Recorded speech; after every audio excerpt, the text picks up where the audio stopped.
প্রার্থী তালিকা ঘোষণা হয় এবং তারপর তৃণমূলের প্রার্থী তালিকায় একেবারে ক্যানিংয়ের তালদি বা ক্যানিংয়ের জীবনতলা থেকে শওকত মোল্লা একেবারে তৃণমূলের তরফ থেকে প্রতিদ্বন্দ্বিতা করবেন ভাঙড় থেকে।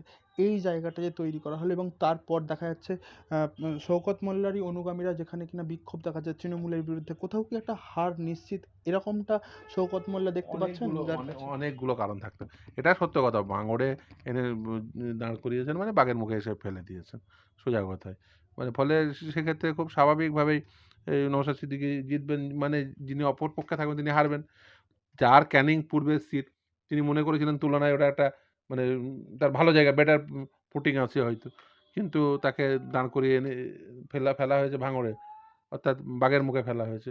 ফলে বাঘ এখন হালুম করে খাবে, সেটাই স্বাভাবিক। এবং সেক্ষেত্রে বুঝতে পারছেন যে হার নিশ্চিত, সেইজন্য হয়তোবা তার অনুগামীরা সেটা ফিল করতে পারছেন যে দাদা এবার বিধায়ক হতে পারবে না।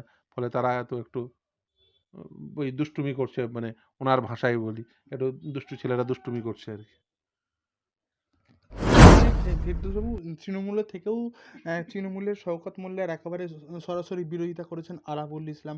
সেই জায়গায় আরাবুল তৃণমূল থেকে বিচ্ছিন্ন হয়ে যায় এবং তারপরে ভোটের আগেই গুঞ্জন আইএসএফ এ যোগ দিতে চলেছেন আরাবুল, এরকমটা কি দেখুন, বলবেন? সে যেকোনো মানুষ, ভারতবর্ষের যেকোনো মানুষ, যেকোনো রাজনৈতিক দল, তাদের মধ্যে যদি সত্যিই মানে মনে হয় যে ওই রাজনৈতিক দলের প্রতি সে আকৃষ্টতা রয়েছে এবং সেই রাজনৈতিক দল যদি তাকে গ্রহণ করে, নিশ্চয়ই হবেন। এটা তো তাদের সেই রাজনৈতিক দল এবং সেই যে ব্যক্তি যোগ দিচ্ছেন তাদের বিষয়।